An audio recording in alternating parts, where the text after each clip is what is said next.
si aad u samayso muuqaalkan oo kale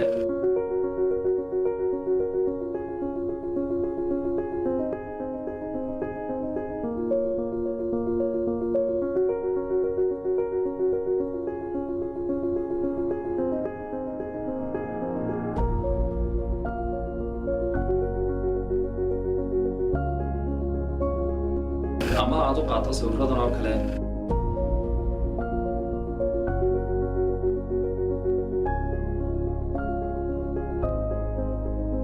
waxaad u baahan tahay barashada software-ka Archicad.